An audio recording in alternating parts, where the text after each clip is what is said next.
Today's story is from a friend of the channel, J Bohn. J Bohn is an IT professional from Germany. He came from a large family of five children. His passion for writing started early in school. Whenever an essay was due, the minimum to write it was 2 pages. He exceeded and wrote more than 30 pages. His main fantasy came from the emotions and somehow depression. Writing down your thoughts and creating a story out of, out of it was like a therapy to him. It will not heal you, but it will make you feel better. While never thinking about following his passion and making a living out of writing, daydreaming as a source for creativity has followed him into his late adulthood, bringing his own fantasy to paper or writing simple poems is what still gives him joy and fun today. Pay attention. I will ask a question at the end. Now, our feature story, Just Like Any Other Day by J Bohn. A normal autumn morning, as usual, it starts with the ringing of the alarm bell and his fighting himself up out of the warm and cozy bed. While getting up, he is looking outside his bedroom window and sees some drizzling rain outside. The morning mist is still laying over the fields across his house, close to the little forest. On his way to the kitchen, he grabs a cigarette, prepares his morning coffee, and walks into the backyard. He takes a deep breath, and he can feel the fresh air running through his lungs. It is not cold, but it is also not warm. Exactly how he likes it. He lights his cigarette and goes through the tasks of the day. There is a lot to do today. His manager asked him to run a couple of reports, and the sales department requested the numbers of the past quarter. He already knows that this will take all day, and he is very likely will have to work some extra hours. He just thinks to himself that this is what it is, and he pushes through it. Just when he finished his cigarette, and he walks back inside, his wife got up. She will get his daughter ready for school in a few minutes. They sit on the kitchen table and have a cup of coffee. Usual day, how every ordinary day starts. He has a short conversation with his wife about her plans of the day. Besides meeting a friend and getting her nails done, again, has nothing special planned. He sees his daughter passing by the kitchen, eyes nearly closed, waddling her way into the bathroom. Once he is dressed and ready, he hugs his daughter and gives his wife a kiss goodbye. This morning, he decides to take a walk to work. He just needs to pass the little forest across and will arrive in about 20 minutes. He enjoyed the nice weather, the autumn mist above the cornfields across the house. The forest is quiet as he walks by, and he whistles a little Irish song while enjoying his walk. About 20 minutes later, he arrives at work. His colleague and best friend already arrived and is having coffee in the foyer. They have a few minutes before they need to start working, and they catch up with the sports news. Then his friend asks him if he has heard news about the new accountant. A new accountant? That was totally new to him. Why would they need a new accountant? They have a very solid and good working team. He expects another schmuck coming in and trying to run the place like he owns it. They are just a small business, and most new hires coming in from the big companies think they have more and better experience. He sighs, shakes his head, and both walk into their office. Before he heads into his office, he stops at the kitchen and grabs a cup of coffee. Armed with his suitcase of coffee, he makes his way to his office. He sits down behind the desk and logs into the computer. The next few hours, he is busy running his reports, creating one spreadsheet file after another, until it gets close to lunch break. 20 minutes before his lunch break, someone knocks at his door. He politely asks the person to come in. It is his manager. His manager tells that why he needs to speak with him in a very strict and a demeaning voice. They will have a mandatory meeting at 3 p.m. with all members of the accounting team. After his boss has left the room and closed the door behind him, he holds in for a second. Thousands of thoughts are running through his mind. What could it be? Did he do something wrong? He uses the internal chat program to message one of his co-workers and ask if they had just 5 minutes. 5 minutes before the actual lunch break. He meets two of his colleagues in the kitchen area. They pretend to clean their mugs, and everyone seems to have the same level of worry. They talk about the manager walking into each office and telling them that he must speak to them at that meeting at 3 p.m. No one has an idea what the meeting will be about, and they will have a question marks across their face. His best friend walks in and wants to take him to their usual lunch spot, a little diner just about round the block, about 5 minutes to walk, in a nice and comfortable setup. A diner that reminds you of the 50s. Music is playing in the background, and the smell of fresh brewed coffee is always in the air. And they have the best fries all over the town. Two other colleagues stay behind. They brought their own lunch and will have it in the kitchen. The two head out and start walking toward the diner. On the way, he asks his friend if he has also been invited to the meeting and if he knows what it's about. He had no idea and has not been invited. He works in sales. That is how the two met and became best friends. Both started working at the company about 15 years ago.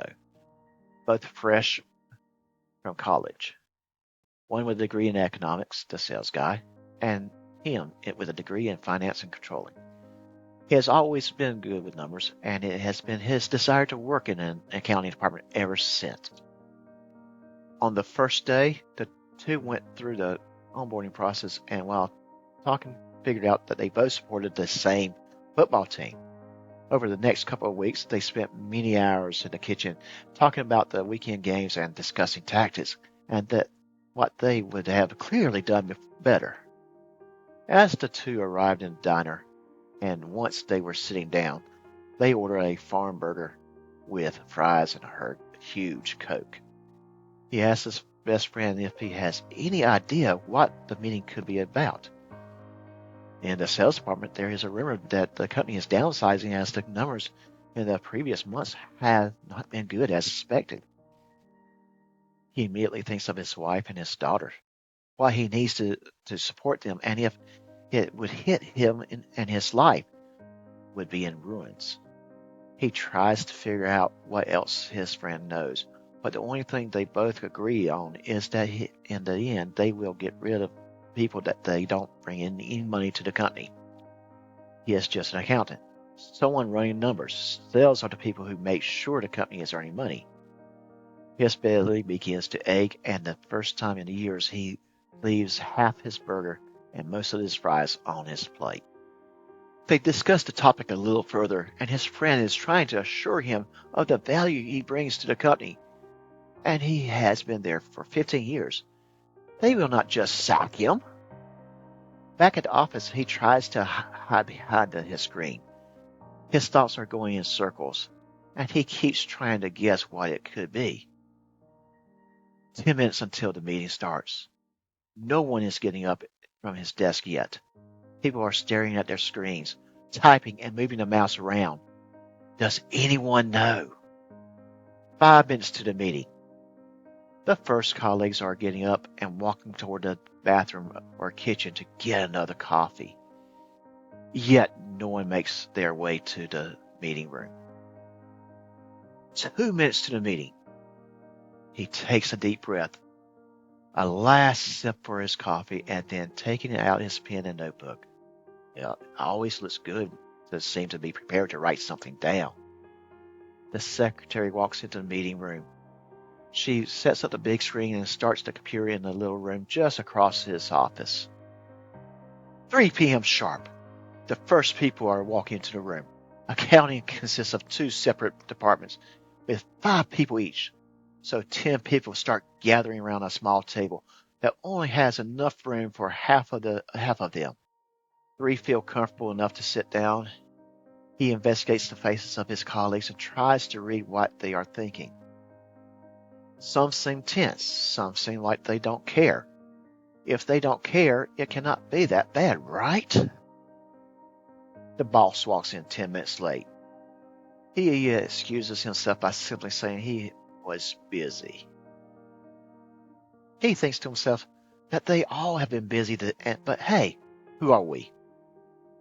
His blood pressure raises. He can feel how his face turns more and more red. His throat is getting dry. His hands are sweaty.